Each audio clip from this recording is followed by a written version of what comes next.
young man that I've known for, seems like a long time. James Cooper is our Adventures in Technology student. He traveled to Saskatoon back in May for a weekend adventure,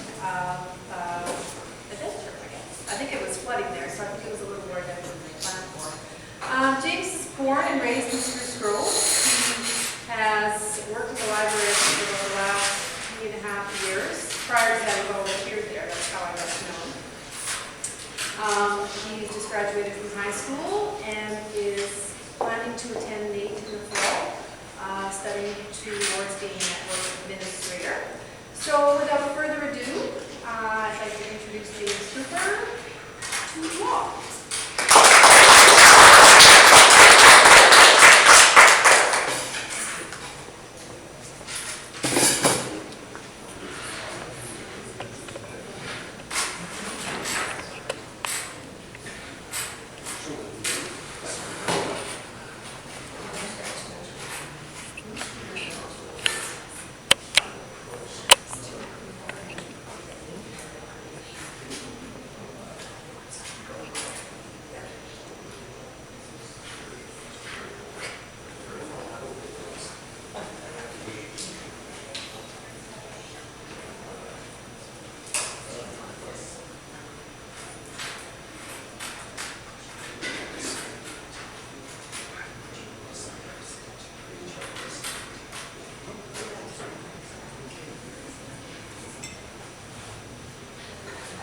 Can you raise it just a little bit?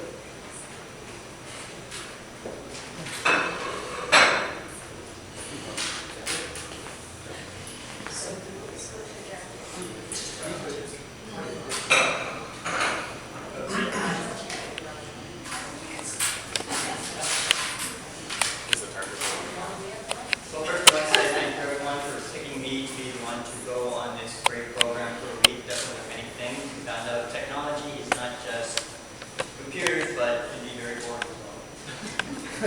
But there are definitely some good times. This is just a small, well, this is everything and everywhere that we went to that week. And we were able to take one group over. The rest of the time, good luck finding any of us.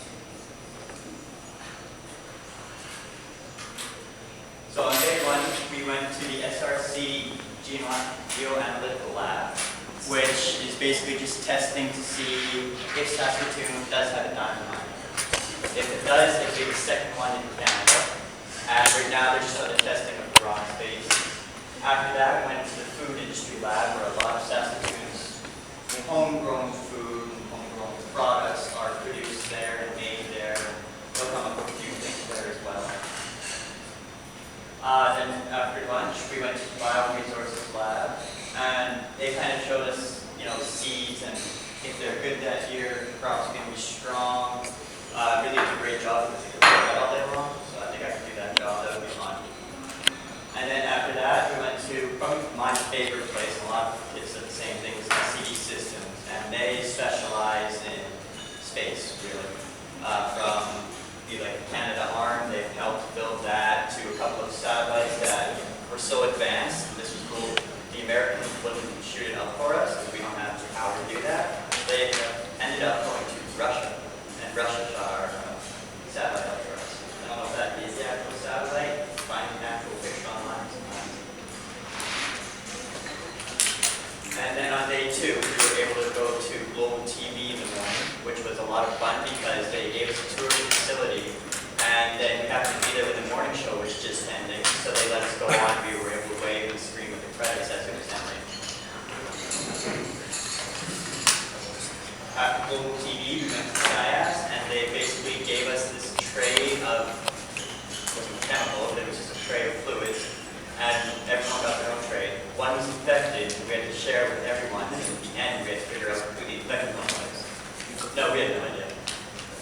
And then after that, we went to the medical science building for the afternoon, which was cool. We kind of did the same thing, but instead it was more like the Chinese mystery. You had to figure out which mystery means what. You were given a bunch of samples, you had to do a bunch of tests to figure it out. On day three, we went to the toxicology center to start with, which is where they come up with a bunch of different cures, humans, animals, to they'll come up with, they help with swine flu, they were helping help with, I forgot that guy. And then after the toxicology center, we went to the Canadian Light Source, which we were looking forward to, but wasn't as much fun as we could have hoped because it's basically a great big walkway around the top, and you get to look down and everything, but you don't actually get to go and see any of it up close and personal. And then after lunch, we spent the entire afternoon in J&E Welding, and they gave us a great big tour of their shop. They showed us how they were really proud of this robot that they have that can create great big pieces to a precise millimeter or very tiny pieces to a precise millimeter. It makes their jobs a lot easier because they don't have to use manpower to do it. They can tell them what to do and walk away. And then day 4 in the morning, we went to Hitachi, and they showed us all the different machines that they build to, a lot of them for Alberta, to make like piping and whatnot, ground diggers and everything.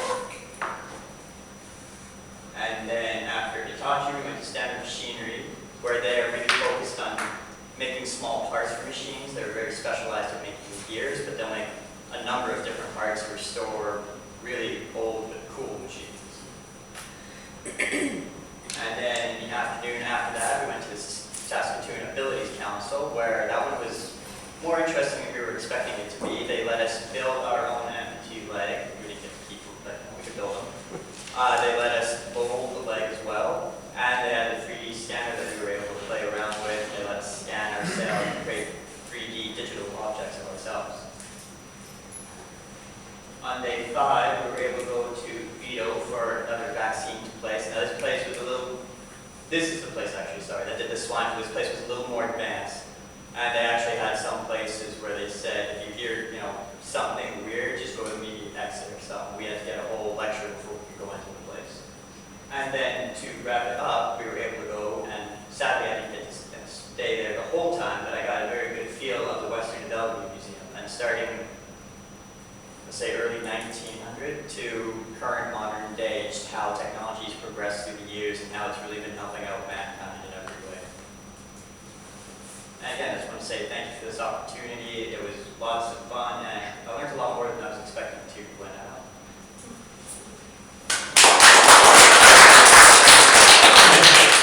Okay, thank you. Anybody have any questions or? What did you expect when you got there? What were you thinking was going to happen? I was thinking way more computers and nowhere near as much bio. But technology can be more than just computers. It can be, we're enhancing this seed to get a more stronger bread, like the thicker dough so it fills you up quicker, kind of deal. Yeah. Did you stay in a hotel there, or were you? No, Rotarians down there housed us all. That came from. How many students were there? I want to say we had about 26 students. It was a good number of us, yeah. And where were they all from? I believe we had one from Vancouver Island all the way to Dryden, Ontario. So we had most Western Canada. How did you travel? Most of the time we traveled by, they rented. From here to there? Here to there, we took, you guys paid for a break.